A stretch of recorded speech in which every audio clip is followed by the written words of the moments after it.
Today we're going to be looking at expanding brackets.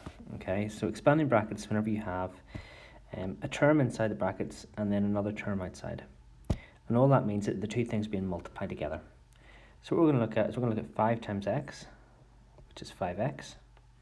We're going to look at 5 times 6, which is positive 30. And that's that expanded. Okay? Let's look at this next example. Exactly the same thing. We'll look at 7 times 2, which is 14. And 17 times x, which is, 7 times x, which is 7x. And because it's negative 7x, or minus 7x. In this example, we've got a number beside the x, which just means 6 times 3, which is 18, so it's 18x. And 6 times 2, which is 12.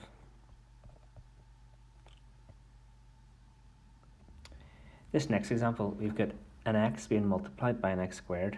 Okay, so x times x squared just makes it x cubed. And x times 9 is just minus 9x.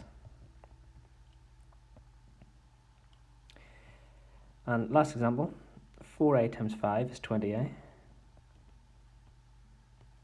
And 4a times 2 is minus 8a. But because it's a times a, it's a squared. Okay, and that's expanding brackets.